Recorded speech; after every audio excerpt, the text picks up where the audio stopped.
क्योंकि हमने कहा कि अननोन ईटियोलॉजी है। एंड रिकरेंट मतलब यहाँ पे अगर प्लेजेंटा प्रीविया है तो ये जो है रिकरेंट हो सकता है, ठीक है। देन द साइन, क्योंकि हमने कहा कि सिम्टम्स में वजाइनल ब्लीडिंग है और कोई सिम्टम हमें यहाँ दिख नहीं रहा, ना पेन है, ना कोई कॉज दिख रहा है हमको, ना कोई रीज़न समझ में आ रहा है, तो सिम्टम तो हमारे पास सिर्फ एक ही है कि उसको वजाइनल ब्लीडिंग 28 वीक से पहले स्टार्ट होगी। नाउ साइन यहाँ पे हम बोलेंगे जनरल कंडीशन एंड एनीमिया। आप उसकी जनरल कंडीशन देखोगे और जो एनीमिया है वो विजिबली प्रोपोर्शनल दिखेगा आपको, मतलब जो विजिबल ब्लड लॉस हुआ है वो विजिबल दिखेगा। दोनों को प्रोपोर्शनेट आप करोगे तो आपको समझ में आ जाएगा कि जो उसकी जनरल कंडीशन थी वहाँ से वो she has gone to the anaemia.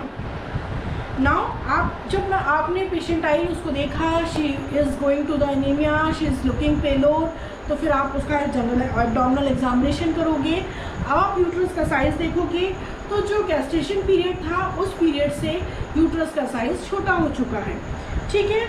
उसके बाद यूट्रस फील्स रिलैक्स्ड।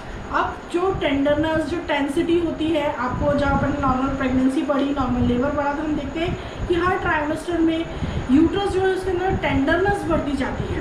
तो वो जो टेंडरनेस है, वो तो जो टेंसिटी है, जो टिमिडिटी है, वो धीरे धीरे धीरे धीरे कम होने लगता है। अब यूट्रस जो है एंटीपार्टम हैमरेज के बाद प्लेजेंटा प्रीविया अगर उसको है तो वो बिल्कुल टोटली रिलैक्स होने लग जाएगा, यूट्रस फॉर्म से सॉफ्ट हो जाएगा, इलास्टिक, मोर इलास्टिक हो जाएगा without any localised area of tenderness, मतलब कोई भी लोकलाइज्ड एरिया में टेंडरनेस आपको नहीं मिलेगा।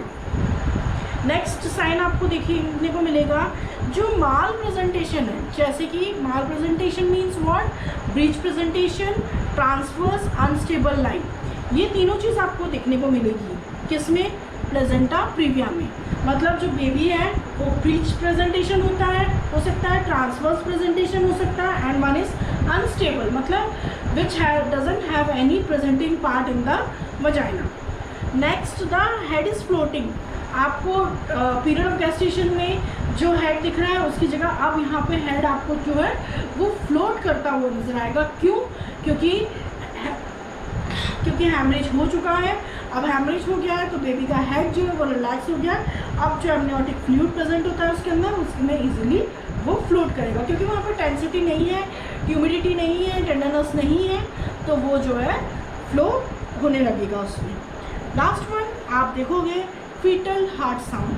फीटल हार्ट साउंड प्रेजेंट होता है प्लेजेंटा प्रीविया में, क्योंकि अभी बेबी लाइव है, अभी सिर्फ प्लेजेंटा को हैमरेज हुआ है, प्लेजेंटल ब्लीडिंग स्टार्ट हुई है, अभी यहाँ फीटल हार्ट साउंड जो है वो सुनाई दे रहा है, ठीक है।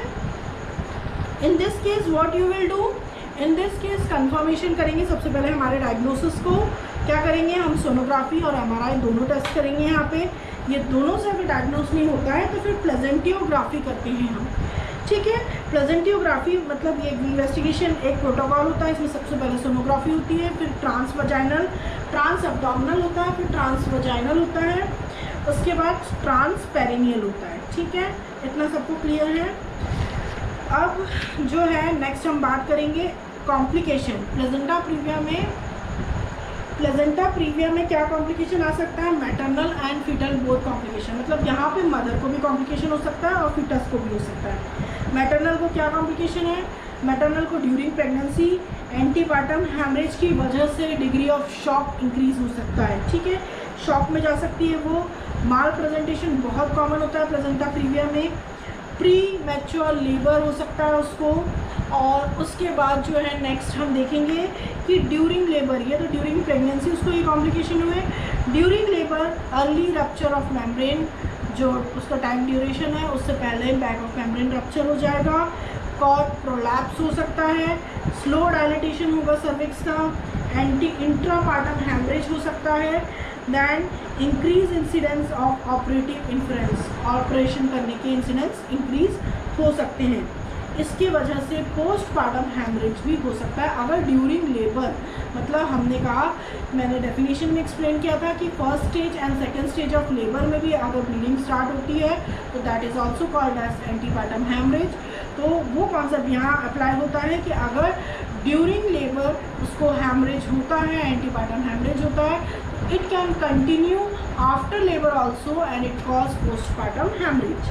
Okay, now ये तो हो गई मैटरनल में क्या क्या कॉम्प्लिकेशन है। अब फीटस को भी कॉम्प्लिकेशन हो सकता है। मैंने कहा तो फीटस का क्या कॉम्प्लिकेशन हो सकता है, लो बर्थ वेट हो सकता है, फीटस को एस्फेक्सिया हो सकता है, इंट्रायूट्राइन डेथ हो सकती है। अगर कॉर्ड प्रोलैप्स हो गया तो हो सकता है कॉर्ड जाके गले में बन जाए और उसका इंट्रायूट्राइन डेथ हो सकती है, और बर्थ इंजरी हो सकता है उसको कोई, या कंजेनाइटल मालफॉर्मेशन हो सकता है फीमेल फीटस में। अब हम यहाँ पे देखेंगे प्लेजेंटा प्रीविया का जो प्रोटोकॉल होता है, मैनेजमेंट का स्कीम होती है, उसका एक मैनेजमेंट का प्रोटोकॉल होता है। उस प्रोटोकॉल को हर हॉस्पिटल फॉलो करता है। हर जो फिजिशियन है, जो डॉक्टर है, जो गायनेकोलॉजिस्ट है, वो इस प्रोटोकॉल को फॉलो करता है। उसका एक मैनेजमेंट, आपके पास पेशेंट आया, उसको एंटीपार्टम हेमरेज हो चुका है, तो सबसे पहले APH का जो पेशेंट होता है, she should be admitted in the hospital, she should be hospitalised. Then आप उसका जनरल और एब्डोमिनल एग्जामिनेशन दोनों करोगे। उसके बाद आप देखोगे ब्लड लॉस कितना हुआ है, HB, हीमोक्रेट, ABO, RH फैक्टर, सारे टेस्ट करने हैं हमें उसको। अगर रिसक्सिटेशन करना पड़ सकता है, अगर बहुत ज़रूरी है तो रिसक्सिटेशन आप IV इन्फ्यूजन से कर सकते हो। प्लेजेंटा की USG कराओगे आप लोकलाइजेशन देखने के लिए कि प्लेजेंटा जो है वो कितना किस डिग्री का है। मैंने 4 डिग्री की बात की, किस डिग्री पे पहुंचा ये एग्जामिन करें। ये तो हमारा प्रोटोकॉल हुआ। अब इस प्रोटोकॉल के आधार पे हमारे पास दो ऑप्शन होते हैं कि या तो हम उसका एक्सपेक्टेंट ट्रीटमेंट कर सकते हैं या उसका एक्टिव इन्फ्रेंस करना पड़ेगा। एक्सपेक्टेंट ट्रीटमेंट हम कब करेंगे, जब कोई एक्टिव ब्लीडिंग नहीं हो रही है, अगर उसको बहुत ज़्यादा ब्लीडिंग अभी नहीं है और 37 वीक तक प्रेगनेंसी कंटिन्यू की जा सकती है, पेशेंट स्टेबल है हीमोडायनामिकली, मतलब उसका बहुत ज़्यादा ब्लड लॉस नहीं हुआ है, अगर उसके सारे ब्लड रिपोर्ट्स नॉर्मल हैं, ब्लड एग्जामिनेशंस स्टेबल हैं, तो हम एक्सपेक्टेंट ट्रीटमेंट के बारे में सोच सकते हैं। फीटल हार्ट साउंड अगर अच्छे हैं, और लास्ट वन STG रिएक्टिव जो टेस्ट होता है वो अगर फीटस का नॉर्मल है, तो हम जो है इस लाइन ऑफ ट्रीटमेंट के बारे में विचार कर सकते हैं कि she can continue her pregnancy up to the 37 weeks. ठीक है, अब अगर 37 वीक तक कंटिन्यू कर लिया उसने, तो डबल सेट एग्जामिनेशन करेंगे, मतलब इंटरनल एग्जामिनेशन करेंगे OT में, और उसको क्या करेंगे, अगर टाइप 1 और टाइप 2 का होगा तो ARM करके ऑक्सीटोसिन देकर हम उसको सेटिस्फैक्ट्री प्रोग्रेस विदाउट कोई ब्लीडिंग की वजाइनल डिलीवरी कर सकते हैं। मतलब मेरे कहने का मतलब ये है कि यहाँ पर अगर डिलीवरी अगर आपने 37 वीक तक लेके गए वो प्रेगनेंसी को, तो आप यहाँ पे इंटरनल एग्जामिनेशन करोगे 37 वीक के बाद OT में ले जाकर। आप वहाँ पर अगर हमें दिखता है टाइप 1 और टाइप 2, 4 टाइप दिखे हमने, चारों में से अगर 2 फर्स्ट टाइप है, टाइप 1 और टाइप 2, तो हम उसकी वजाइनल डिलीवरी कर सकते हैं। और अगर 3rd और 4th है तो फिर आपको CS करना पड़ेगा, दैट मीन्स सिजेरियन सेक्शन करना पड़ेगा। ठीक है, अब अगर टाइप 1 और टाइप 2 है तो हम क्या कर सकते हैं, एक्यूट रप्चर ऑफ मेम्ब्रेन करके ऑक्सीटोसिन देंगे और उसके बाद वजाइनल डिलीवरी कर देंगे।